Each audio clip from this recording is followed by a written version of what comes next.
சாஸ்திரிகள் காளிதாசத்தை பற்றிலாம் சொன்னாங்க. அந்த சமயத்தில் காஞ்சிபுரத்தில் தான் இதெல்லாம் சொல்லதான் ஞாபகம். எப்படி இந்த பிரம்மசூத்திரத்தினுடைய அபிப்பிராயத்தை ஸ்லோகத்தில் சொல்லியிருக்கா. சமன்வயாத்தியாயம், அவிரோதாத்தியாயம், சாதனாத்தியாயம், பலாத்தியாயம் எல்லாத்தையும் எப்படி ஒரே ஸ்லோகத்தில் சொல்லியிருக்காங்க. இவர் சொல்ற மாதிரி அதான் பெரியவா இந்த மாதிரிலாம் பார்க்க முடியும். ஒரு காவியத்தை அவருடைய மனசு என்ன, கவி ஹிருதயம் என்னங்கிறத பெரியவா தான் இந்த மாதிரிலாம் கவனிச்சு பார்க்கணும். தனித்தனியாவா அந்த புஸ்தகத்துக்கு அர்த்தம் பார்த்துருப்பா. இப்படி இந்த கவி சில சமயம் கவிகள் என்ன சொல்ல வரோங்கிறத வெளிப்படுத்துவார். அவன் ஒரு சூச்சனையாக சொல்லக்கூடிய விஷயத்த, கவிகள் சொன்ன விஷயத்த கவிகள் கூட இப்ப நினைச்சு சொல்லிப்பாட தெரியாது. அந்த அளவுக்கு அந்த அளவுக்கு இந்த ஒரு விஷயத்த ஒரு அழுத்தம் திருத்தமாக பார்த்து சொல்வதற்கு அவருடைய தனித்தன்மை விசேஷம்னு சொன்னாலும் அது இருக்காது. அறித்தன்மை அஸ்வத்த பிரதட்சணம் அதை பற்றி சொல்றாங்க. அலகாபாத்தில் எழுதி வச்சிருக்க மூலத்தோ பிரம்மரூபாய மத்தியத்தோ விஷ்ணுரூபிணே அக்ரத சிவரூபாய விரக்ஷராஜாய பே நமஹ அப்படிங்கிறதாக ஸ்லோகத்தை பெரியவா எழுதி சொல்லி இதுக்கு மேலே 3 மாடியை கட்டி அதுக்கு மேலே ஒரு கோபுரத்தை கட்டி கங்கை யமுனை சரஸ்வதி சங்கமத்தில், அதாவது கங்கை யமுனை அந்த சங்கமங்கிறத பற்றி வேதத்திலேயே சொல்லியிருக்கு. சீதா சீதே சரிதோ உயர்த்தா சங்கதே அப்படிங்கிறதாக வெள்ளையான நதி, வெள்ளை இல்லாத நதி. சிதம் என்றால் வெள்ளை, அசிதம்னா வெள்ளை இல்லாத நதி. கங்கை நதி வெள்ளையான நதி, யமுனை நதி வெள்ளை இல்லாத நதி. இப்படி இந்த நதி சங்கமத்தில் யார் ஸ்நானம் பண்ணாலோ அவள்லாம் கோபுர தரிசனம் பண்ணிக்கணுங்கிறதுக்காக அந்த 3 மாடிக்கு மேலே ஒரு கோபுரத்தை கட்டி சஹஸ்ரலிங்கத்தை வச்சு காமாட்சி அம்பாள், வெங்கடேஸ்வர சுவாமி இப்படி கோவிலை அற்புதமான ரீதியில் கட்டியிருக்க. எப்பவோ அங்கே சாதுர் மாசம் எல்லாதோ தங்கி பூஜை எல்லாம் பண்ணியிருக்கேன். அந்த ஊரில் காசி யாத்திரை போன போது அங்கே ஒரு சித்தேஸ்வரர் கோவில்னு ஒரு கோவில், அந்த சித்தேஸ்வர அஷ்டகம்னு பெரியவங்க எழுதியிருக்கேன். அந்த ஊரில் இந்த மாதிரி கோவில் கட்டணும். ஒரு குமரில் பட்டர்னு சொன்னார், சுப்பிரமணிய சுவாமியினுடைய அவதாரம்னு சொல்லி தெரிஞ்சிருந்து நிராகரணம் பண்ணுறது, தேவையான நிராகரணம் பண்ணுறது, சரியான முறையில் நிராகரணம் பண்ணுறது, எந்த அளவுக்கு சொல்லணுமோ அந்த அளவுக்கு சொல்லி நிராகரணம் பண்ணுறது, இதுதான் ஆச்சாரியாருடைய சித்தாந்தம். சகட்டு மணிக்கு விரோதம் அப்படிங்கிறது கிடையாது.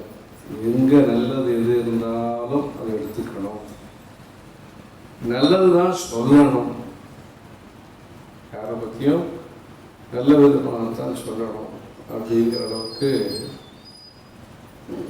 அந்த பாஷ்யங்கள்லாம் பார்த்தாலே தெரியும். இப்போ சொல்கிறாளே இந்த சப்ஜெக்டை பொறுத்து ஆதரவு அப்படிலாம் சொல்கிறோம். இதெல்லாம் புது விஷயம் இல்லை.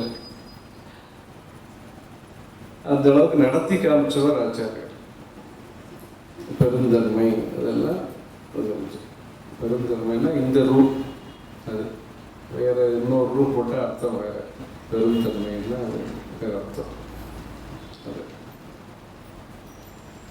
அந்த மாதிரி இதெல்லாம் அந்த அலகாபாத்தில் இந்த ஸ்லோகம் எழுதி வச்சிருக்கேன். அரசமர பிரதர்ஷன ஸ்லோகத்தை எழுதி வச்சிருக்கேன், எல்லாரும் தெரிஞ்சுக்கணுங்கிறதுக்காக. அதாவது தன்னுடைய ரீதியில் ஆச்சார அனுஷ்டானங்களை பற்றி அபிப்பிராயம் என்ன இருந்தாலும் அவருடைய ஸ்தானத்துக்கான அனுஷ்டானங்கள் என்ன இருந்தாலும் லோக ஜனங்களுடைய சௌரியத்துக்காக என்னெல்லாம் செய்யணுமோ அதெல்லாம் பண்ணி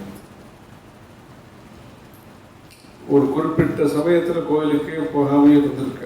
அது வேற சமயம், அது சந்தர்ப்பம் வேற, அந்த சூழ்நிலைகள் வேற. ஆனா கோயிலாக போன சந்தர்ப்பம் ஒரு 40-50 வயசு இருக்கும்போது அப்போ ஏதோ சந்தர்ப்பம் சமய சூழ்நிலைகள் யாரும் இவ்வளோ வர வேண்டாம்னு சொல்லல.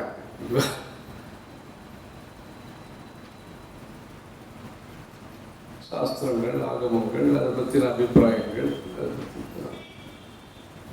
அதே பெரியமை 95 வயசு, 93 வயசு, 96 வயசுல கச்சிமூதூர் ட்ரஸ்ட்டுன்னு வச்சு பட்டாச்சாரியர்களுக்கு வைகானசம், பாஞ்சராத்திரம், சிவாச்சாரியார், ஐயனார் கோவில்லையும் அம்மன் கோவில்லையும் பூஜை பண்ணுற பூசாரிகள் எல்லாருக்கும் கூட்டத்தை பற்றி சொன்னாரே. ஒருத்தர் இருந்தாலும் நகர சங்கீர்த்தனம் பண்ணணும், உஞ்சவர்த்தி இதெல்லாம் பண்ணணும் அப்படின்ட்டு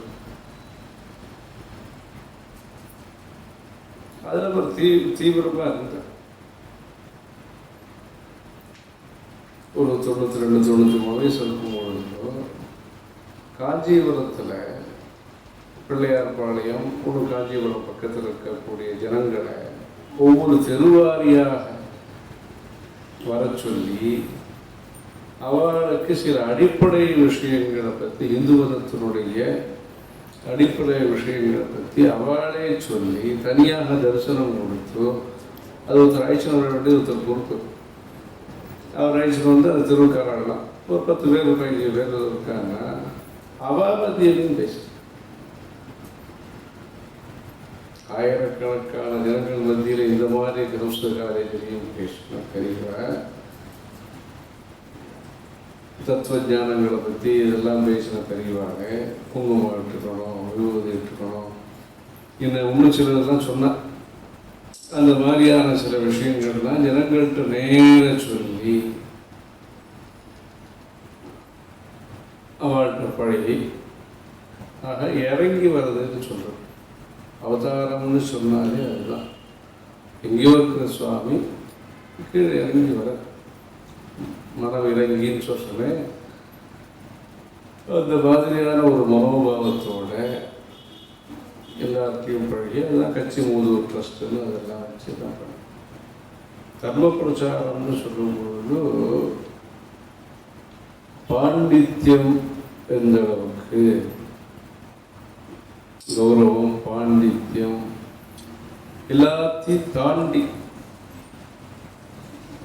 எங்கேயோ இருக்க தெரியல.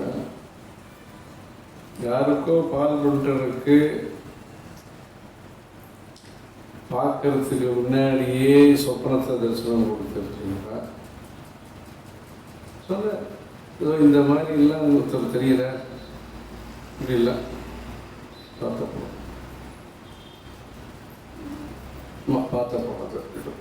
தரிசனம் கொடுத்த தெரியல. இந்த மாதிரி எல்லாம் சின்ன சின்ன விஷயங்கள் எல்லாத்தையும் பெரிய பெரிய கும்பாபிஷேகங்கள் நடத்தியிருக்கேன். முதல்ல மீனாட்சி அம்மன் கோவில் கும்பாபிஷேகம், காமாட்சி அம்மன் கோவில் கும்பாபிஷேகம், இது மாதிரி நிறைய கும்பாபிஷேகங்களையும் நடத்தி சின்ன கோவில்கள் காஞ்சிபுரத்தில் சில கோவில்கள்லாம் கண்டுபிடிச்சி, காளஹஸ்தியில் காஞ்சிபுரத்துலலாம் கண்டுபிடிச்சி எங்கேயோ கொல்லையில் இருந்த கோவிலை இவாளை இந்த பெரியவாழ்கிட்ட சொல்லி அந்த அந்த ஆத்தையை வாங்க சொல்லி அங்கே அனந்தபத்மநாப சுவாமி கோவில் இருக்கு இன்னைக்கும். அது வந்து ஒரு கொல்லையில் இருந்தது.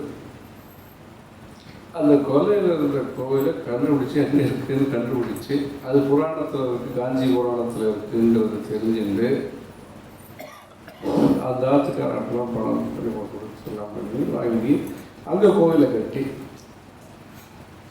அதே மாதிரி புத்தேரி தெருன்னு ஒரு இடம், அங்கே எங்கே ஒரு திராத்த வழியாக போய் பார்த்தா பின்னாடி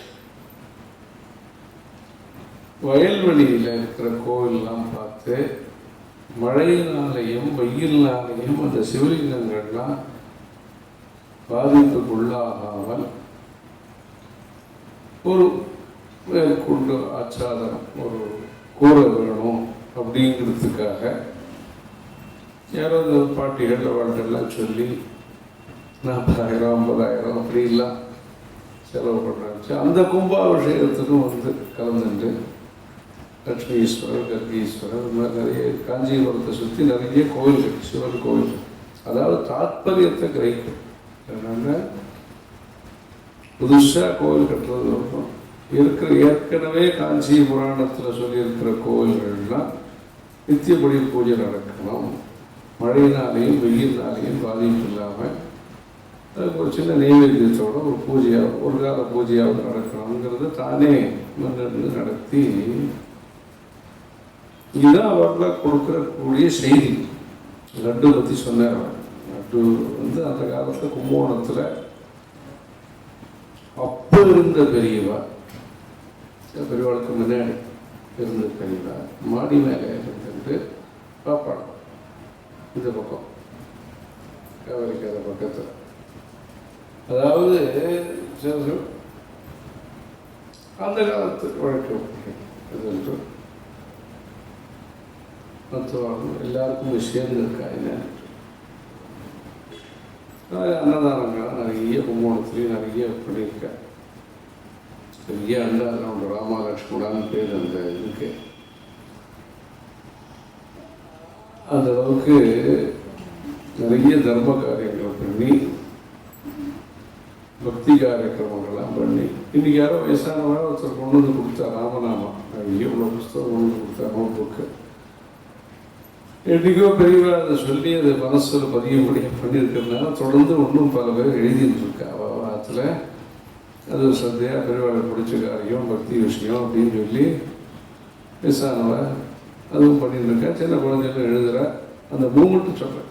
எத்தனையோ வருஷத்துக்கு முன்னாடி ஆரம்பிச்சது இப்போ ராமநாதன்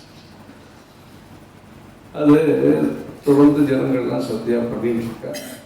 இது மாதிரி இந்த 100 வருஷத்தில் நிறைய காரியங்கள், தர்ம சம்பந்தமான காரியங்கள், எத்தனையோ லோகத்தில் எத்தனையோ மாறுதல்கள்.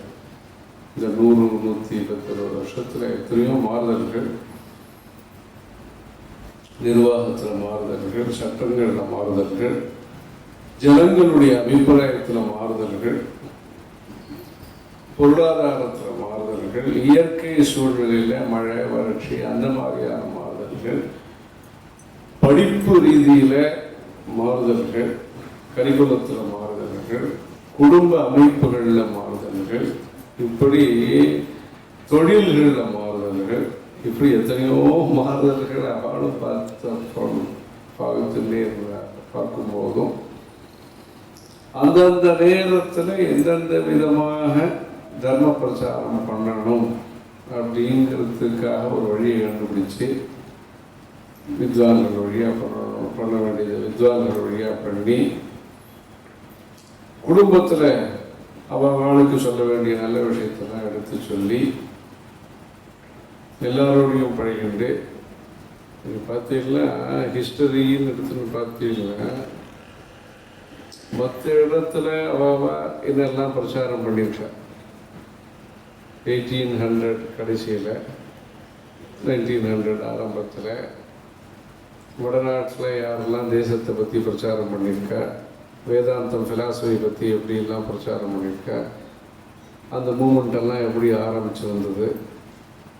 சவுத் இந்தியாவில் இந்த மாதிரியான மூமெண்ட்டு பெரியவாளுடைய தர்ம பிரச்சார மூமெண்ட்டு எப்படி ஆரம்பிச்சது, இதில் இவ என்னென்ன விஷயங்கள்லாம் டீல் பண்ணியிருக்கா அப்படின்னு பார்த்தீங்கன்னா அத்தனை விஷயங்களையும் லோகத்தில் என்ன நடந்துருக்கு, தர்ம விஷயமாக என்ன நடந்துருக்கு எல்லாத்த பற்றியும் தெரிஞ்சுட்டு எல்லாருக்கும் என்னென்ன விதமாக தன்னுடைய யோஜனைகளை சொல்ல முடியுமோ எல்லாத்தையும் சொல்லி இந்த மாதிரி தேசம் தர்மம் அது யாரும் தீசிஸே பண்ணணும்.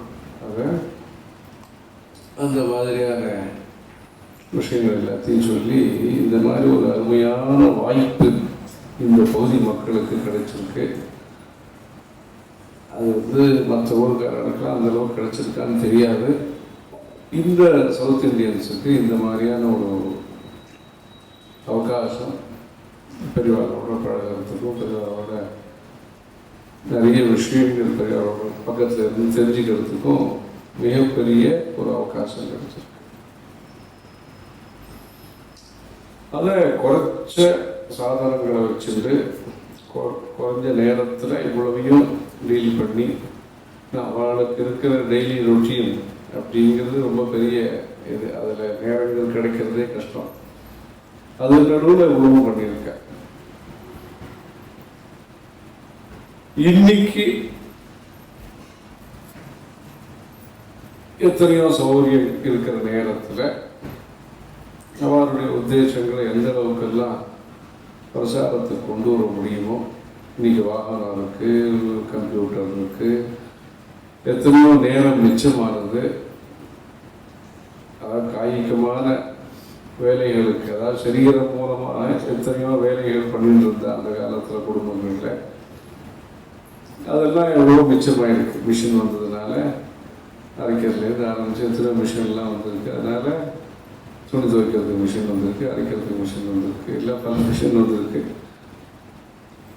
யந்திரங்கள், அந்த காலத்தில் இயந்திரம்னு ஒன்று இருந்தது. இப்போ மனுஷ வாழ்க்கை யந்திர கத்தியில் இருக்கு. இப்போ அந்த மாதிரியான ஒரு சமயத்தில் என்னதெல்லாம் நல்லா செய்ய முடியுமோ பார்த்தோம். நேற்றுக்கு இந்த லைப்ரரி போய் பார்த்தோம். குப்சான சாஸ்திரி இன்ஸ்டியூட் ஒரு நிறைய 20-25 லட்ச ரூபாய்க்கு ஒரு மிஷின் வாங்கி போட்டிருக்கேன். சொன்னேன் அந்த ஓலை சுவடியெல்லாம் அப்படியே உடனே ஸ்கேன் எடுத்து உடனே பார்க்க முடியுது. அந்த காலத்தில் எல்லாம் ட்ரூ காப்பி பண்ணி ஒரு பக்கத்துக்கு இத்தனை ரூபான்னு இங்கே மெட்ராஸில் கன்னிமலை இல்லைன்னா அடையாளெல்லாம் எழுதிட்டு மேனஸ்கிரிப்ட் லைப்ரரிலாம் அப்படி கஷ்டப்பட்டு பண்ணிட்டு இருந்தேன். இப்போ சுலபமாயிடுது. சாதனங்கள் மூலமாக சமயம் மிச்சமாகுது. அதனால் இது நிறைய நல்ல விஷயங்களை பண்ணுறதுக்கு இவர் நிறைய படிச்சிருக்கேன். வேதங்கள், சாஸ்திரங்கள் எல்லாம் படித்து தர்மத்தை பிரச்சாரம் பண்ணணும் அப்படிங்கிறதுனால நிறைய விஷயங்கள் லௌகிகமான உதாரணங்கள்லாம் சொல்லி நேற்றுக்கு இன்றைக்கும் ஒரு 3 மணி நேரம் 4 மணி நேரம் பேசியிருக்கேன். ஒரே விஷயத்தை எடுத்துட்டு ஆகாரம், ஆச்சாரம், அலங்காரம் அப்படிங்கிற ஒரு விஷயத்தை பற்றி நேற்றுக்கும் பேசினேன், இன்றைக்கும் பேசினேன், இன்றைக்கும் மத்தியானம் பேசினேன், இன்றைக்கும் இப்போ ராத்திரியும் பேசினேன். அதாவது இதனுடைய தாற்பயம் என்னென்ன, குறை சொல்றதுங்கிறது ஒன்றும் தாற்பயம் இல்லை. அதாவது ஜனங்களுடைய போக்கு சொல்றது. குறை சொல்றதுங்கிறது ஒன்றும் ரொம்ப நமக்கே மனசு உறுத்திட்டுன்னா அதுக்கு நான் காரணம் இல்லை அப்படின்னு ஏதாவது சொல்லி தப்பிக்கிறது ஒன்றும், தப்பிக்கிறதுன்னு ஒன்றும், தப்பிக்கிறதுன்னு ஒன்றும். தப்பிக்கிறதுன்னா மனசு வெந்து மனசு வருத்தப்பட்டு இது பண்ணிக்கிறது தப்பிக்கிறதுன்றது. தப்பிக்கிறதுன்னு சொல்லி அதாவது சில விஷயங்கள் அதாவது இப்போ பாஷ்யத்தில் என்ன சொல்றாருன்னா, சர்வோந்தரா சர்வோந்தரம் தாமரை, தாமரை வினா பாக்கியம் சாதனம். வெளி சாதனத்தினுடைய உதவி இல்லாமல் ஒரு குளத்திலிருந்து இன்னொரு குளத்துக்கு தாமரை பரவாது அப்படின்னு சொல்றாரு. அப்புறம் சொல்றாரு அதுக்கு தெரியலனாலும் ஏதோ ஒரு காரணம் இருக்குங்கிறத, ஏதோ ஒரு காரணம், சூட்சும காரணம் இருக்கும் அப்படின்னு சொல்றாரு. அது மாதிரி சில விஷயங்கள் இல்லைன்னா தொடர்ச்சிங்கிறது இருக்க முடியாது. அதனால அடிப்படை விஷயங்களும் அபாவம் ஆயிடுச்சுன்னா, அதாவது இல்லாமல் போயிடுச்சுன்னா மறுபடியும் தர்மங்களை பற்றியோ சாஸ்திரங்களை பற்றியோ நினைச்சு கூட பார்க்க முடியாது. அப்படிங்கிற ரீதியினால அடிப்படையான இந்த சனாதன தர்மத்துக்கு அடிப்படை என்ன? இது பணம் காசு சம்பாதிக்கிறதுக்காக ஏற்பட்ட ரிலிஜனா, இல்லை டாம்பிகமாக இருக்கிறதுக்காக ஏற்பட்ட ரிலிஜனா, இல்லை நல்லா அழகாக பேசி மணிக்கணக்காக பேசி ஒரு ஜோடனை பண்ணி ஒரு அலங்காரம் பண்ணி பேசுறதுக்காக ஏற்பட்ட ரிலிஜனா? இந்த ரிலிஜனுடைய தாத்பரியம் என்ன? அது 10 பேர் பணம் காசு சம்பாதிக்கிறதுக்காக. அதுதான் காவியங்களே அந்த மாதிரியெல்லாம் கேள்வி கேட்டு பதில் சொல்லியிருக்கா. கலிவிடம்பரம் அதெல்லாம் பற்றி. சாஸ்திரங்கள்லாம் எதுக்காக ஏற்பட்டது? ஒரு 10 பேர் பிராமணா ஒரு இதுக்காக ஏற்பட்டது, ஒரு இதுக்காக. இவெல்லாம் மாறல. அதுதான் இந்த மாதிரியான ஒரு சாஸ்திரங்களை பற்றி ஒரு இது இருக்கும் பொழுது சாஸ்திரங்களுடைய அடிப்படை அபிப்பிராயங்கள் என்ன, நல்ல உத்தேசங்கள் என்ன, சுலபமான வழிகள் என்ன? முதல்ல உத்தேசம் நல்ல உத்தேசம்னு தெரிஞ்சு அது பக்கத்தில் வருவோம். ரொம்ப கடினம் இல்லை, கொஞ்சம் சுலபமாக கூட பண்ணலாம். ஹரே ராம ஹரே ராம ராம ராம ஹரே ஹரே ஹரே கிருஷ்ண கிருஷ்ண கிருஷ்ண ஹரே ஹரே. இது மாதிரி சின்னதாக சொன்னாலும் புண்ணியம் உண்டு அப்படின்னு சொன்னால் கொஞ்சம் பக்கத்தில் வருவேன். ஒரு பிரியமான விஷயம்னு சொன்னால் பக்கத்தில் வருவேன். அதை வச்சு தான் முதல்ல பாஷ்யமே சொல்கிறேன். பச்சையாக இருக்கக்கூடிய புல்லு கட்டு கையில் வச்சுருந்தோம்னா பசுமாடு பக்கத்தில் வருது. ஒரு கம்பை வச்சுட்டு நின்றுருந்தோம்னா அந்த பசுமாடு தூரக்க ஓடி போயிடுறது. அதுதான் பாஷ்யம் ஆரம்பமே. பாஷ்யம் ஆரம்பமே பிரியம்னா என்ன, பயம்னா என்ன, ஆசைன்னா என்ன, சத்தன்னா என்ன அப்படிங்கிறத வச்சுதான் அந்த பாஷ்யமே ஆரம்பிக்கிறது. ஹரித திருட பூர்ணபாணி உபலபிய தம்பிரத்யபிமுகி பவந்தி தண்டோத்தியதகரம் பிரதி ஒரு புருஷம் பிரதி பலாயந்தே. கை கம்பு வச்சிருந்தாங்கன்னா பசுமாடு ஓடி போயிடுறது அப்படின்னு சொல்லி பசுமாட்டை வச்சு தான் இந்த வேதாந்தத்தை சொல்ல ஆரம்பிச்சு. பசுமாட்டை பற்றி ஒரு சபை பண்ண சொல்லிருக்கோம். அதுவும் என்ன கோபிராமணி சுபமஸ்து நித்தியம் லோகாஸ்தமஸ்தா சுகினோபவத்துன்னு சொல்கிறாலே அடிப்படை விஷயங்கள். அந்த பசுமாடை பற்றி என்ன சாஸ்திரங்கள் என்ன சொல்லியிருக்கு, புராணங்கள் என்ன சொல்லியிருக்கு, அது சரியானபடி நாம் பண்ண முடியறதா, பண்ணிட்டு இருக்கோமா, என்ன பண்ணணும், அதான் ஓப்பன் மைண்டுன்னு சொல்கிறாங்க. அது மாதிரி மைண்டை ஓப்பன் பண்ணி முதல்ல பார்க்கணும். மனசுக்குள்ள தர்ம விஷயங்கள் ஏற்றிக்கிறதுக்கு வழி பண்ணணுங்கிறதுனால இது சுவாரஸ்யத்துக்காக சில விஷயங்கள் அப்படி எப்படி அவர் சொல்லியிருந்தாலும் நிறைய விஷயங்களை ஜனங்கள்கிட்ட கொண்டு போய் சேர்க்கணுங்கிறதுக்காக அதான் காலம் நேற்றுக்கு புஸ்தகத்தை படித்து காமிச்சேன். இன்னைக்கு தான் சொன்னால் அடித்து சொல்லணும்னு சொல்லி சொன்னால் நான் படித்து சொல்கிறேன் அப்படின்னு சொல்லி சொல்கிறேன். அதாவது சங்கோச்சமாக இருக்குது, எப்படி சொல்கிறதுன்னு தெரியல அப்படிங்கிற விஷயங்கள்லாம் அப்படி இன்னொருத்தர் வாயிலாக சொல்ல வைக்கணும். காவிய பாத்திரம் வழியாக சொல்லுகிறார் அப்படின்னு சொல்லுவார். அந்த மாதிரி இந்த பாத்திரத்தின் வாயிலாக கவியானவர் தன்னுடைய கருத்தை சொல்லுகிறார் அப்படின்லாம் வரும். அந்த மாதிரி இவர் சொல்றது கொஞ்சம் என்ன தயக்கம் தெரியாது. பெரியவாருடைய உபன்யாசத்தை படித்து காமிச்சிட்டார். அந்த மாதிரி ஒரு இது பண்ணேன். இது மாதிரி பல விஷயங்கள் வசந்த தர்மத்தில், பிராச்சீனமான தர்மத்தில், அழகான தர்மத்தில், விதவிதமான சுவாரஸ்யங்களை உடைய இந்த தர்மத்தில் பிறந்திருக்கோங்கிறதே ஒரு பெருமைக்குரிய விஷயம். அந்த பெருமைக்குரிய விஷயத்தில் எது பெருமைன்னே பேச முடியல. சில காலம் அப்படி ஓடித்து பெருமை மாத்திரம் பேசிட்டு இருந்த காலம். இப்போ எது பெருமைன்னே தெரியல. அப்புறம் தானே அதை பேசுறதுக்கு அதை அருமைகளையும் பெருமைகளையும் முதல்ல தெரிஞ்சுக்கிறதுக்காக நிறைய பிரசங்கங்கள் நடக்கணும் அப்படிங்கிறதுனுடைய ஆரம்பமாக இந்த மாதிரி விஷயங்கள் நிறைய நடந்துருக்கு. வேத சப்தாகம்லாம் நடந்துருக்கு. இதனால யாருக்கு லாபம்னு கேட்கலாம். முதல்ல எந்த பெரிவாக கௌரவமாகவும் பக்தியாகவும் ஒரு ஸ்தோத்திரம் பண்ணி பூஜை பண்ணி ஆசீர்வாதம்லாம் வாங்கியிருக்கோ அவளுக்கு ஒரு மரியாதை செலுத்துறதோ அவங்க முதல் விஷயம். அதுக்கப்புறமா உங்களுக்கே ஒரு ஆத்ம சந்தோஷம் கிடைக்கும், அது ரெண்டாவது விஷயம். மற்றவர்களுக்கும் நல்லது பண்ண முடியுங்கிறது அனுபவத்தினால தெரிஞ்சக்கூடிய விஷயம். இது மூணாவது விஷயம்.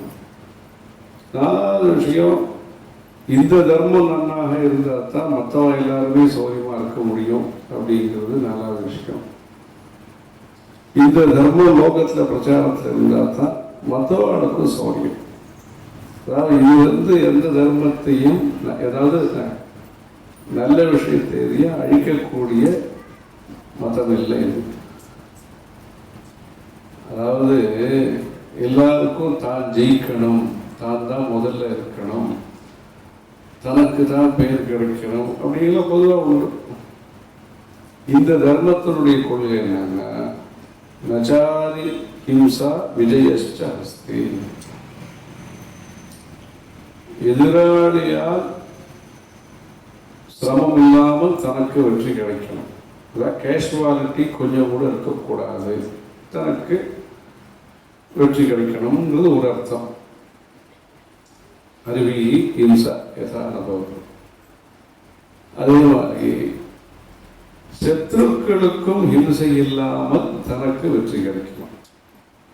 அப்படி எப்படி பார்த்தாலும் இது பலமான நிலை. சத்துருக்களால் ஹிம்சை இல்லாமல் தனக்கு வெற்றி கிடைக்கணும்னா அப்போ பூர்ணமான சௌரியத்தோடு நம்ம இருக்கோம், பூர்ணமான ஐஸ்வர்யத்தோடு இருக்கோம். அக்ஷதைன்னு சொல்கிறோமே, க்ஷதம்னா அது ஒரு அழிவு, குறைவு. அது இல்லாமல் முழுமையான வசதியோடு இருப்போங்கிறது ஒரு அர்த்தம். இன்னொரு அர்த்தம், எதிராளியும் வந்து சிரமப்படுத்தாம நம்மளுடைய காரியத்தை சாதிச்சுக்கிறது.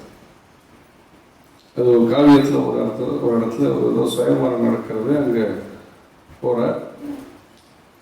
அந்த இடத்துல ஏதோ ஒரு சாப விமோச்சனம், அது கதையெல்லாம் வருது. அந்த இடத்துல ஒரு கந்தர்வன் வந்து இந்த ராஜாவுக்கு சம்மோகன அஸ்திரங்கிற மந்திரத்தை உபதேசம் பண்ற. யத பிரயோக்து நச்சாரி ஹிம்சா விஜயஸ்ட ஹஸ்தி. இந்த மந்திரத்தை வச்சுட்டா சத்ருனாலையும் பாதிப்பு வராது, சத்ருக்கும் பாதிப்பு வராது, உங்களுக்கும் வெற்றி கிடைக்கும்னு சொல்கிறேன். சுயம்பரம் நடக்கிறது. சுயம்பரம் நடந்து திரும்பி வரும்போது எல்லாரும் சண்டை போடுறதுக்கு வர. சண்டை வரும்போது இந்த அஸ்திரத்தை பிரயோகம் பண்ணி இவர் சௌரியமாக திரும்புகிறாருங்கிறதாக வருது. இது கதை நடுவில் வந்த வார்த்தை இது. அந்த மாதிரி ஒரு பெரிய நோக்கங்களையுடைய மதம். நோடிக்கும் மதம் இல்லை, நோக்கங்களை பெருசாக வச்சுருக்கிற மதம் அது. அதனால் முதல்ல பெருமைகள்லாம் நிறைய தெரிஞ்சுக்கிறதுக்கு, நம்மளால் இதெல்லாம் பண்ண முடியாதுங்கிறது அடுத்த விஷயம். ஆனாலும் ஆரம்பத்தை அடிப்படையை குறைச்சிடக்கூடாது. பின்னாடி யாராவது வந்து பண்ணுறதுக்காவது வழிவிடணும். தன்னால் பண்ண முடியலையோ அது வேறையும் சேர்த்து பிடிங்க, அது மாதிரி பண்ணிடக்கூடாது. சில சமயம் இந்த மரம் வெட்டுறதுல கூட சில இதெல்லாம் வச்சுருக்கேன், இப்படி இதுதான் வெட்டணும் அப்படிலாம் கூட இது பண்ணியிருக்கேன். இந்த சாஸ்திரங்களில் நிறைய பிரார்த்தனைகள்லாம் பண்ணி தான் இந்த மரங்களை வெட்ட வேண்டி இருந்தால் வெட்டணும் அப்படிலாம் சொல்லி அந்த அளவுக்கு ஒவ்வொரு விஷயத்தையும் நுணுக்கமாக நுண்ணறிவோடு பார்த்து செயல்படுத்துகிற மதம் இந்த மதம். அதனால் மற்ற இதையும் பார்த்து நீங்கள் இது பண்ணிக்கூடாது. இதுக்குன்னு இருக்கிற தனித்தன்மையை முதல்ல தெரிஞ்சுக்கணும். அது தெரிஞ்சுக்கிறதுக்கு நிறைய படிக்க வேண்டியதும் இருக்குது, நிறைய பழக வேண்டியதும் இருக்குது. சுற்றுப்புற சூழ்நிலை அதுவும் ஒரு காரணமாக இருக்குது. நாம் தனியாக எல்லா சமயத்துலையும் இருந்துட முடியாது. பக்கத்தில் உஷ்ணம் இருந்தால் அது நம்மளையும் பாதிக்கிறது, பக்கத்தில் மழை பெஞ்சால் அது நமக்கு சந்தோஷமாக இருக்குது, அந்த உஷ்ணம் குறையிறது. அது மாதிரி சுற்றுப்புற சூழ்நிலையிலேருந்து எல்லாம் நல்லபடியாக அமையணும். அதுக்கு இந்த மாதிரி நல்ல விஷயங்கள்லாம் கேட்டு ஸ்ரேயான ஸ்வதர்மோ விகுணா பரதர்மா ஸ்வனுஷ்டிதா. இது ஒரு கொள்கை, இது ஒரு பிரின்சிபல், இது ஒரு கோட்பாடு சனாதன தர்மத்தில். நம்மளால பண்ண முடியலைங்கிறதுக்காக நம்ம இஷ்டப்படி இருந்துடாமல் வேற நம்ம பண்ணக்கூடாததை பண்ணாமல் இருக்கிறதுங்கிறதாக வந்து முதல்ல வச்சுட்டு எது பண்ணக்கூடாதோ அதை பண்ண வேண்டாங்கிற சொல்லிட்டு கொஞ்சமாக இருந்தாலும் நம்ம விஷயத்தை பண்ணணும். முழுக்க பண்ண முடிகிறதோ இல்லையோ, பெருசாக சந்தியாவனம் பண்ண முடிகிறதோ இல்லையோ, அங்கேயத்தை விட்டு 32 ஜபத்தையாவது பண்ணுறது. 1000 ஜபம் பண்ண முடிகிறதோ முடியலையோ, 100 பண்ண முடிகிறதோ முடியலையோ, கொஞ்சமாவது பண்ணுறது. நடகாயத்திரின்னு சொல்கிறாங்க, ஏதோ ஒரு இது ஒரு சின்னதாவது பண்ணுறது. அது மாதிரி சின்ன சின்ன விஷயத்தையாவது பண்ண ஆரம்பிக்கிறது, தெரிஞ்சுக்க ஆரம்பிக்கிறது. இது தான் கிருஷ்ணர் சொன்ன விஷயம். ஸ்ரேயா சுதர்மோ விகுணா பரதர்மா சுனுஷ்டிதா சுதர்மே நிதனம் ஸ்ரேயா பரதர்மோ பயாவகா. அதனால் இந்த வேதமும் இங்கிலீஷும் சேர்த்து ஸ்கூல்னு சொன்னால் அதுதான் சாஸ்திரம்னு சொல்லலை. சாஸ்திரங்கிறது பழைய காலத்துலேருந்து என்ன வந்துருக்கோ அதுதான் சாஸ்திரம். சாஸ்திரத்தில் புதுசாக அமெண்ட்மெண்ட்டு, இத்தனாவது அமெண்ட்மெண்ட்டு, அத்தனாவது அமெண்ட்மெண்ட்டு அதெல்லாம் கிடையாது. அது இந்த அமெண்ட்மெண்ட்டு, அட்ஜன்மெண்ட், அமெண்ட்மெண்ட் எல்லாம் சாஸ்திரத்தில் கிடையாது. ஆனால் இருக்கிறதுக்குள்ள எதெல்லாம் பண்ணலாம், இது கட்டாயம் பண்ணி ஆகணும், இது பண்ணினா விசேஷம், இது பண்ண வேண்டாங்கிறது, இது சுலபமாக பண்ணலாம், அது மாதிரி ஏதோ கேட்டகரைஸ் பண்ணி ப்ரையாரிட்டிஸ் ஃபிக்ஸ் பண்ணி இது கட்டாயம் பண்ண வேண்டியதுலாம் சொல்லியிருக்கேன்.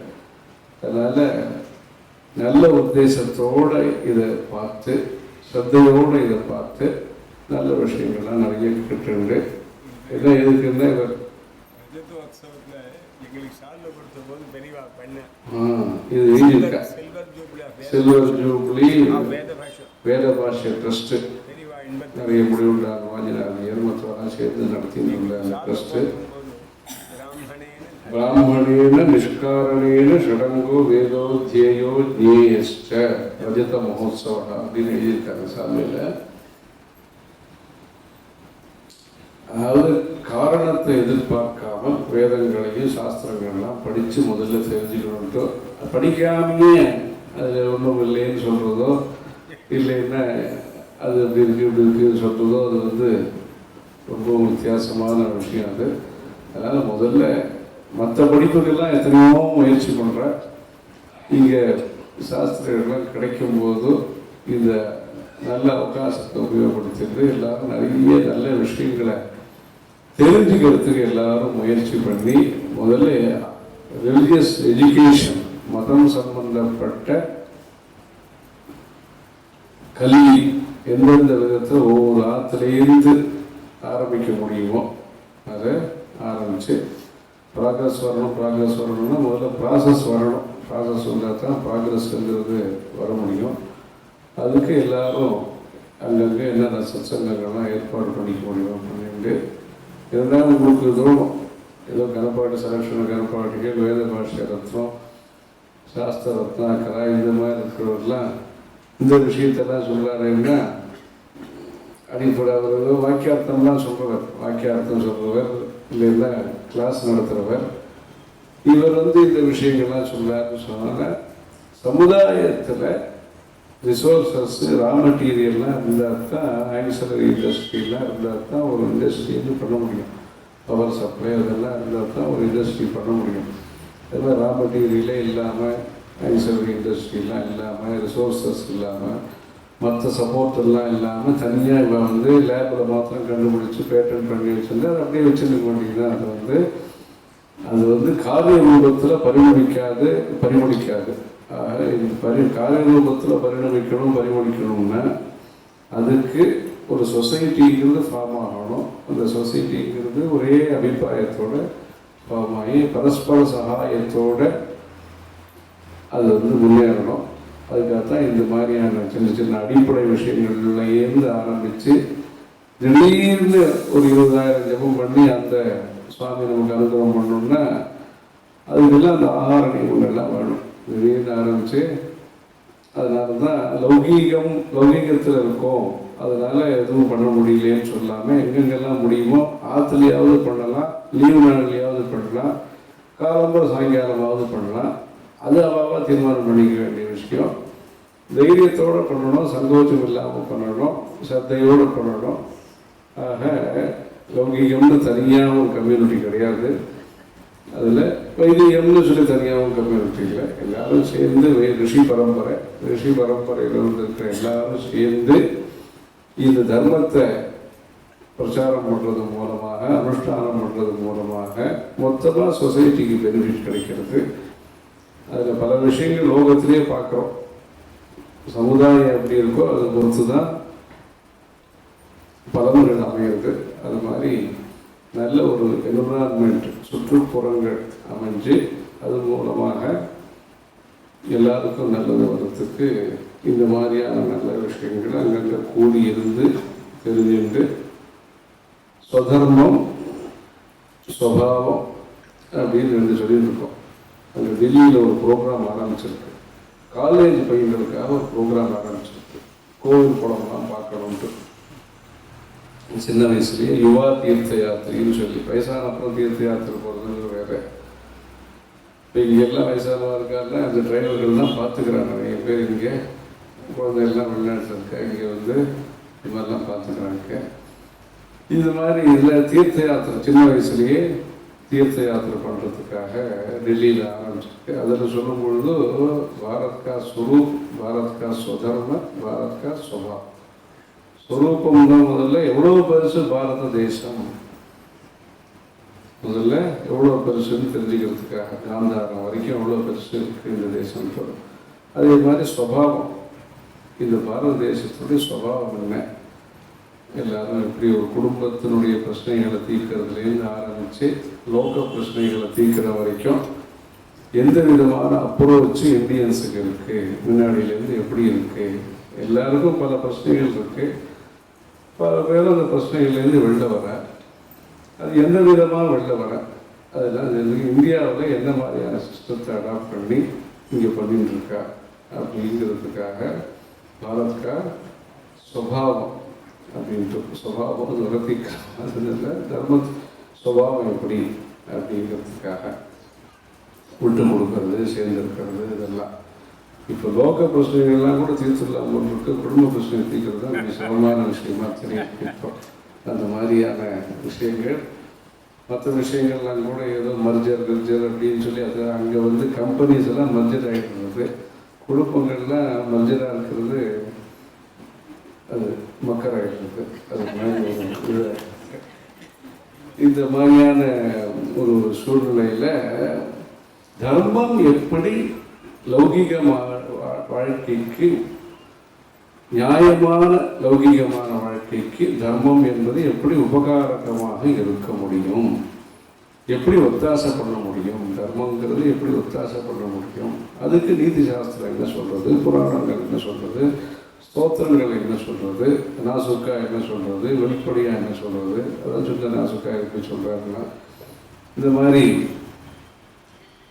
கண்டிப்பாக என்ன விஷயங்களை சொல்லிட்டு இருக்கு, அழகாக என்ன விஷயங்களை சொல்லிட்டு இருக்கு, சுவாரஸ்யமாக என்ன சொல்லிட்டு இருக்கு, கம்பேர் பண்ணி என்ன விஷயங்கள் சொல்லிட்டு இருக்கு, சொல்கிற விதங்கள், நவரசம் அதெல்லாம் சொல்கிறாரு. காவியங்கள், காவியம்னு சொல்கிறது ஒரு விஷயத்தை எவ்வளவு அழகாக அழுத்தம் திருத்தமாக சொன்னது தெரியாமல் சொல்கிறது.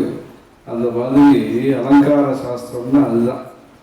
அலங்கார சாஸ்திரம்னு சொன்னால் குவாலிட்டியை காம்ப்ரமைஸ் பண்ணிக்கிறதோ டைலூட் பண்ணுறதோ அபிப்பிராயம் இல்லை. தத்துவம் ஒன்று தான். அந்த தத்துவத்தை அந்த பிரேட்சகர், அதாவது எதிராளி உட்கார்ந்து இருக்கிறவா ரசிக்கும்படியாக இருக்கணும். ரசனை விதம் விதமாக இருக்கும் லோகத்தில். அதான் கான்ட்ராஸ்ட். ருச்சினாம் வைச்சித்யா ருது கூட்டில நானா பதஜுஷாம். ருச்சி விதவிதமாக இருக்கும். அந்த பதார்த்தத்தில் ருச்சி விதவிதமாக இருக்குங்கிறது ஒன்றும், சாப்பிட்றவர்களுடைய ருச்சி வேறு வேறு விதமாக இருக்கும். ரெண்டு இது இருக்கு. அதில் உப்பு புளி விதம் ஒன்றும், இது சாப்பிட்றவனுடைய ருச்சியும் ஒவ்வொரு விதமாக இருக்கு. டேஸ்ட்டு அப்படின்னு சொல்கிறாங்க. அது சாமானுடைய டேஸ்ட் ஒன்றும், ஆசாமியனுடைய டேஸ்ட் ஒன்றும். அதில் காந்தா சங்கீதம்னு ஒன்று சொன்னார். அந்த காந்தா சங்கீதம்னு சொன்னால் ஆத்து மனுஷா சொன்னால் அது ஒரு பிரியமாக எடுத்துக்கிறதுங்கிறதாக அந்த காலத்தில் நம்பி அது சொல்லியிருக்க. அது பிரபு சங்கீதம்னா வேதம். அது வந்து ராஜா உத்தரவு போடுற மாதிரி சத்தியம் தர்மம் சர உண்மையை பேசணும் அப்படின்னு அதட்டி உதட்டி அதெல்லாம் சொல்கிற சமாச்சாரம். உத்தரவு ஒரே வார்த்தையில் சொல்கிறது அதுக்கு இதெல்லாம். புராணங்கள் மித்திர சமயம். ஒரு சிநேகிதன் எந்த அளவுக்கு, சிநேகிதன் சொன்னால் அவன் வந்து ஏதோ ஒரு சிரமம் வந்த உடனே நடந்து தெரியாமல் நடந்துட்டான்னா அவன் சிநேகிதன் இல்லை. எல்லா சமயத்திலையும் கூட இருந்து பக்கபலமாக இருந்துட்டு செய்ய வேண்டிய ஒத்தாசையை செஞ்சு சொல்ல வேண்டிய நல்லதையும் சொல்லி கூடமான இருந்து பிரியாமல் இருக்கிறவர்கள் தான் அந்த சிநேகிதங்கிறோம். அது சுகருத்துன்னு பேர். அப்படிப்பட்ட விதத்தில் இந்த புராணங்கிறது நிறைய கதைகளை சொல்லி மனசில் அதை தைக்கும்படியா, மனசில் அதை ஏறும்படியா, மனசில் பதியும்படியாக செய்யறது புராணத்தினுடைய நோக்கம். ஒரே அபிப்பிராயத்தை, வேத அபிப்பிராயத்தை மனசில் அவளுக்கு புரியும்படியாக சொல்ல வைக்கிறது. அதே விஷயத்தையே சொல்ற பேட்டர்ன் வேற. காவியங்கள் வேதம் ஒரு மாதிரி சொல்றது, புராணங்கள் ஒரு மாதிரி சொல்றது, காவியங்கள் காந்தராசாமித்தர் சொன்னாரு. அது மாதிரி ஆத்து மனுஷா சொன்னா அது அவ சொல்றதுக்காக வேண்டியாவது நாம செய்யணுங்கிற மாதிரி. அதான் சொல்ற குடும்பத்து மனுஷா மனைவி அது சொல்ற தட்ட முடியாதுன்னு சொல்ல அது பழைய காலத்து விஷயத்தை சொல்லிட்டு இருக்காரு அவர் வந்து சொல்லியிருக்க. அந்த மாதிரியான இதை அவர் சொல்றார். ஆக இன்னைக்கு வந்து குடும்பம்ங்கிறதையே முதல்ல எஸ்டாப்ளிஷ் பண்ண வேண்டிய சூழ்நிலை. டம்பம்ங்கிறது தான் எஸ்டாப்ளிஷ் பண்ணியிருக்காங்க. குடும்பங்கிறத ஒரு இது இருக்கு. வசுதைவ குடும்பகம்னு அந்த காலத்தில் சொன்னேன். வசதிதான் குடும்பம்னு இப்போ இருக்கு. அதில் வசுதைவ குடும்பம்னா உலகம் முழுக்க அவங்க குடும்பமாக பார்க்கறது அப்படின்லாம் சொன்னேன். இப்போ குடும்பங்கிறது பிரதானமாக வச்சுருந்து அதே கண்ணோட்டத்தோட, அதே பிரியத்தோட, அதே பொறுப்போட, அதே பொறுமையோட, அதே விட்டு கொடுக்குற பழக்கத்தோட உலகத்தை பாருங்கன்னு சொன்னேன். இப்போ நம்ம முதல்லேருந்து ஆரம்பிக்க வேண்டியிருக்கு. இது குடும்பங்கிறது பலப்பட்டாதான், கிராமங்கிறது பலப்பட்டாதான் அது மற்றது எல்லாத்தையுமே ஒரு இது பண்ண முடியும். அதுதான் சொல்லிட்டு இருக்கோம். மைக்ரோ ஃபைனான்ஸுன்னு சொல்கிறாங்க. இது மாதிரி மைக்ரோ சேரிட்டின்னு முதல்ல பண்ணணும். அது முதல்ல மைக்ரோ கிளாரிட்டியும் வர வேண்டியிருக்கு. கிளாரிட்டி மைக்ரோ லெவலில் வர வேண்டியிருக்கு. அது அப்புறம் மேக்ரோ அதுக்கு. அதனால தர்மங்கள் உலக வாழ்க்கைக்கு உதவிகரமாக எப்படி இருக்க முடியும்? அதுக்கு வேதங்கள்லாம் என்ன வழி சொல்றது, சாஸ்திரங்கள் என்ன வழி சொல்றது, அதுக்கு கீதை என்ன சொல்றது? அசாந்தஸ்ய குத சுகம் அப்படின்னு சொல்ற. சுகம் வேணும் தான் கீதை சொல்றது. அந்த சுகம் எப்படி கிடைக்கும்? சாந்தி இல்லைன்னா கிடைக்காது. அதுக்கு சாந்தி எப்படி கிடைக்கும்? நச்சா பாவயத சாந்தி. அதுக்கு பாவனை எப்படி கிடைக்கும்? அது என்ன பாவனை எப்படி கிடைக்குங்கிறதுக்கு அதுக்கு முன்னாடி அது இருக்கு. அது மாதிரி ஒவ்வொரு விஷயமாக சொல்லி கடைசியில சுகம்தான், சுக பரியவசானம் அப்படின்னு சொல்லி சுகத்துக்காகத்தான் இவ்வளவும். அந்த சுகம் முறையாக எப்படி கிடைக்கும், நிலையாக எப்படி கிடைக்கும், சைடு எஃபெக்ட் இல்லாமல் எப்படி கிடைக்கும், உங்களுடைய இன்ஃப்ளூயன்ஸ்னால மற்றவர்களுக்கும் சுகம் எப்படி கிடைக்கும், அந்த அளவுக்கு இந்த தர்மத்தை பற்றின படிப்புங்கிறது நம்முடைய இந்தியாவில் மறுபடியும் பிரச்சாரத்துக்கு வந்து, இந்தியாவிலேன்னு சொல்றதா பாரதத்தில் வந்து அது மூலமாக இந்த தேசத்தினுடைய கௌரவம், இந்த தேசத்தினுடைய அடையாளம், இந்த தேசத்தினுடைய தாற்பயம் இதெல்லாம் ஜனங்களுக்கு நல்ல விஷயத்தை கொடுக்கறதுக்காக இந்த மாதிரியான விஷயங்கள். அதனால தான் இவர் சொன்னது வந்து இது வந்து அவர் நிறைய சொல்லலாம், வாக்கியார்த்தங்கள்லாம் சொல்லலாம். அதனால் என்ன சொல்லணும்னா அடிப்படை சரியாக இருந்தது சொன்னால், நிலம் சரியாக இருந்ததுன்னா ஒரு இது பயிர் பண்ணி எல்லாம் பண்ணலாம். தீர்த்தம் கிடைச்சதுன்னா நிறைய விவசாயம் பண்ண முடியும். காற்று ரொம்ப பலமாக இல்லாமல் மிதமான பலம் காற்றா இருந்ததுன்னா பயிருக்கு நாசம் இருக்காது. அது மாதிரி பஞ்சபூதங்களுடைய சரியான சம்பந்தங்கள் இருந்தால் தான் லௌகீகமான அபிவிருத்தி இருக்குது. அதே மாதிரி தான் நம்மளுடைய சிந்தனைகளும் ஒத்தர் அனுகூலமாக இருந்து நல்ல விஷயங்கள் நடக்கணும். அதுக்கு எல்லாரும் தியாகம் பண்ணணும். எல்லாரும் தியாகம் பண்ணணும்னா முழு அளவில் தியாகம் பண்ணுறதுங்கிறது ஒன்றும், முக்கால் அளவில் தியாகம் பண்ணுறதுங்கிறது ஒன்றும், பாதி தியாகம் பண்ணுறதுங்கிறது ஒன்றும், கால அளவு கொஞ்சம் தியாகம் பண்ணுறது, கொஞ்சமாவது தியாகம் பண்ணுறது அப்படிங்கிறது ஒன்றும். இது மாதிரி ஆசிரமங்கள் பல விஷயங்கள் சொல்லியிருக்காங்க. வானப்பிரஸ்தர் கிரஸ்தர் 2 பேருமா சேர்ந்துண்டு தியாகம் பண்ணுறது, பிரம்மச்சாரிங்கிறது. இந்த மாதிரி பல நியமங்கள் பிரம்மச்சாரிக்கு சொல்லலை. அதுக்கு முன்னாடி பூனலுக்கு முன்னாடி நியமங்கள் ரொம்பவே கிடையாது. காமச்சார காமபட்சா அப்படின்லாம் சொல்கிறேன். அது அந்த அந்த எக்ஸம்ஷனை வேற யாரும் வயசானவங்க யூஸ் பண்ணக்கூடாது. எக்ஸம்ஷன்ஸு ஸ்பெஷல் ஸ்டேட்டஸ் எல்லாம் யாருக்கு கொடுத்துருக்காங்களோ அதை சௌரியமாக இருக்கிறவங்களே யூஸ் பண்ணுறது தான் சௌரியம் இல்லாதவர்களுக்கு பெனிஃபிட் கிடைக்கிறதுங்கிறது கஷ்டம். அதான் அந்த மாதிரி அதுக்கு சிவப்படுறவர்களுடைய சௌகரியத்துக்காக என்ன கொடுத்துருக்காளோ ஃபெசிலிட்டிஸு ஸ்டேட்டஸ் எல்லாம் அது மாதிரி பூடன் போடுறதுக்கு முன்னாடி ஏதோ 10 பசு ஒன்றும் கிடையாது, அந்த குழந்தைகளுக்கு கிடையாது அப்படின்னு சொன்னால் அவன் இப்படி இருக்கலாம் அப்படி இருக்கலாம்னு சொல்லியிருக்காங்கன்னா அது வந்து பூடன் போட்டப்புறம் அந்த ஸ்டேட்டஸ் நம்ம வாங்கிக்கணும்னு ஒரு இது. அல்லது பூடன் போட்டால் தானே இந்த நியமங்கள்லாம் வரும் இந்த மாதிரி இதுவோ அப்படி இல்லாமல் ஒவ்வொரு இதுவாக சாஸ்திரங்களில் சொல்லியிருக்கா. நல்ல கண்ணோட்டத்தோடு இதை பார்த்து லௌகீக விருத்தியில் இருந்தாலும் எந்தெந்த விதமான தர்மத்தை அனுஷ்டானம் பண்ண முடியுமோ, இவா எதிர்க்கிறாளே, இவா ஆதரிக்கலையே அப்படின்லாம் மற்ற விஷயம் மற்றவாளுக்கு உங்கள் கையில் என்ன இருக்கோ நேரம், உங்கள் கையில் என்ன வசதி இருக்கோ, உங்கள் கையில் என்ன படிப்பு இருக்கோ, உங்களால் என்ன செய்ய முடியுமோ, மற்றவர்களோட எதிர்பார்க்காம என்ன செய்ய முடியுமோ அதை முதல்ல செய்யறதுக்கு எல்லாரும் முனைஞ்சி இணைஞ்சி அதை நல்ல விதத்தில் செய்யறதுக்கு எல்லாரும் பிரயத்தனம் பண்ணுறதுக்காக இந்த மாதிரியான விஷயங்கள். அதனால் இந்த ஷேருங்கிறது நல்ல விஷயத்தில் எல்லாரும் நல்ல விஷயத்தை தன்னுடைய பங்கை செலுத்தி ஈஸ்வர அனுகிரகத்துக்காக எல்லாரும் பிரயத்தனம் பண்ணும். ரொம்ப நாடி எடுத்தது இதை சொல்லணுங்கிறதுக்காக, இவர் எதுக்காக சொல்லியிருக்காருங்கிறதுக்காக மேலே வேற ஒன்றும் சொல்லணும்னு இல்லை.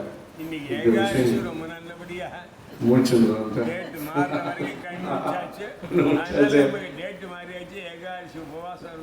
அது ஜாகரண புண்ணியம். ஜாகரண புண்ணியம் அந்த காலத்தில் ஏகாதசியும் போது முதலாதிகாரிகள் வழியாக கிராமங்களில் புராண சிரவணம் பண்ண வைக்கணும் அப்படின்னு தஞ்சாவூர்ல பெரிய ஏற்பாடு பண்ணி அந்த காலத்தில் வந்து இன்னைக்கு ஜாகரணத்துக்கு அது ஒன்றும் இல்லை. இது வேற நேரத்தில் முடிச்சுட்டு இருக்கிறதுக்கு ஏகாதசி அன்னைக்கு எதேச்சமாக அவங்களுக்கு எதேச்சியாக நம்ம முடிச்சுட்டு இருக்கிறதுங்கிறது ஜாகரணம்னு ஒன்று. அதான் உபவாசங்கிறது ஒரு சொல்கிறாங்களே, அதே மாதிரி ஜாகரணம்னா முடிச்சுட்டு இருக்கிறதுன்னு பேர். அதுவும் ஒரு பூஜா விதானத்தில் அதுவும் ஒரு விஷயம். அதை ஞாபகப்படுத்துகிறேன், வேறு ஒருத்தரில். பார்வதி பதி